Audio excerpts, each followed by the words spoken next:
Alright guys, so Jester has just put out a video on how Michael Myers has just broke into his home. He's been notified on his surveillance and he decided to drive home because he said he was just nearby. So he arrived at his house just a few minutes later, but we all know that this is just a guy he probably hired to dress up as Michael Myers. And he shows him trying on slippers. This video is absolutely crazy. We're going to jump into this in a second. Go ahead and smash 200 likes for YouTube's fastest news network. If you haven't already, follow me on Instagram and Twitter at RealGodOfCringe. The fact is, if you're not subscribed with the bell rung, then you are not up to date. Now let's get into it. Now guys, he shows on the video Michael Myers trying on slippers and throwing his own shoes away. Well, no matter who the intruder is, they're not going to trade shoes, good shoes, for house slippers. It doesn't make any sense. Nor are they just going to try to get comfier in a house they're breaking into when they just want to get in and out, either to hurt or to take.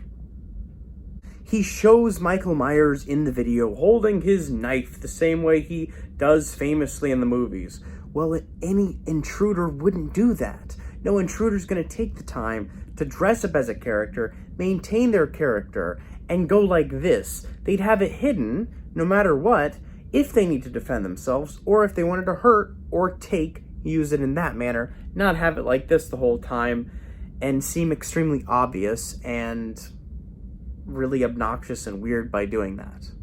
As you notice, Jesse the Jester doesn't even show Michael Myers on his security camera doing forced entry or breaking the lock somehow to get in, or the glass, because he doesn't want his home to be harmed in any way during the making of this video, because of course it's an actor, it's all pre-filmed and staged. He only shows the video after he gets in the home, where he then of course tries on his slippers and tosses his own shoes. Then he shows a few minutes later him arriving home. He puts these a few minutes later in, you'll see several times in the video, to get his video just over 10 minutes. As you can see, 10 minutes and 2 seconds long, so we can have pre-roll, mid-roll ads in the video. It allows you to do that on YouTube if your video is over 10 minutes long. But it's just kind of silly because it's obvious what he's trying to do to prolong his video.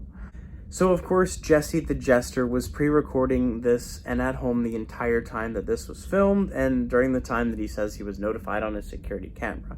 So he's doing these a few minutes later transitions where he has has it typed up on screen to make you believe that this actually was a few minutes later and that it took him time to get home and film this a separate time. But we all know better. Jester also says that it's 3:30 a.m. in the morning, when clearly he's not showing the time anywhere, and he actually passes a clock on the wall that he could have shown the actual time of. So you kind of screwed up there, Jester. He did this so that he could have 3 a.m. in the title, and he could have the proper algorithm and YouTube spread his video the way he wants it to be spread as a 3 a.m. video and get more views. So he says he's going into the basement because he saw Michael Myers on the security footage go into the basement after slipping on his slippers. But when he goes into the basement, he films Michael Myers behind the door, and he's clearly looking at his camera as he's filming, so he would have seen it, but he pretends as if he doesn't see it, and then goes to get his friend to pull him out of the basement, saying, "Oh no, Michael Myers is here," and then adds a sound effect when editing the video, proving and showing that Michael Myers is in fact there, also proving that he knew the entire time that Michael Myers, his actor, was there, and just pretended as if he didn't see it, and it just passed by the camera.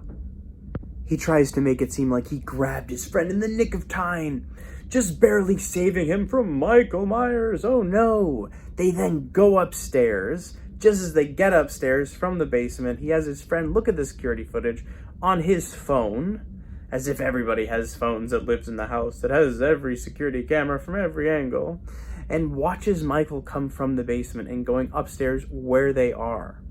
Now this is when they go to hide behind a table as Michael Myers chases them upstairs where they are Even though if anybody was being chased by an intruder in their own home, the first thing they do is leave the house, hop in a car, and drive away. But, of course, they wanted to get the footage. Because he's an actor, they paid him, they might as well get the footage for the video that they had planned, faked, and staged. They then get behind a table and film the intruder, Michael Myers, as he's doing commentary. So he's literally talking while he's filming, when if he was a real intruder and they were really behind a table filming him, the last thing they would do is make noise, have their eyes and camera above the table filming, and be in plain sight. So it's just absolutely ridiculous. So of course, this whole time, anybody would have called the cops who was actually in the situation. They then see him on their camera after he gets away from them while they're hiding behind the table and see that he's gone up the stairs to Nick's room. Oh no! They then go after him, go into Nick's room, their other roommate, and as he's about to get rid of Nick and off him, he bops him over the head, Jesse does, and saves Nick, even though he had plenty of time to hurt Nick if he really, really wanted to, if it were real. And then his other roommate that he was with the whole time says, "Oh my gosh, you hit him right in the face, good job." When the camera proves he never hit him in the face, not even once, just barely bopped him over the head, probably not even making contact. He then is knocked out on the floor, when really a slight bop on the head wouldn't knock anybody out. Nick is so grateful they saved him in the nick of time. They drag the body down to the bottom floor, which would have hurt whoever they were dragging, even if they were an actor, if they were really dragging him. That's why they didn't show the video of him dragging him the whole time, and instead put another caption up on the screen saying a few minutes later. They then show that they have him tied to the chair, when really he walked to the chair, sat down, they tied him. They didn't drag him to that point. And they say, "Oh, he's still knocked out, what do we do?" We ask him questions, they say.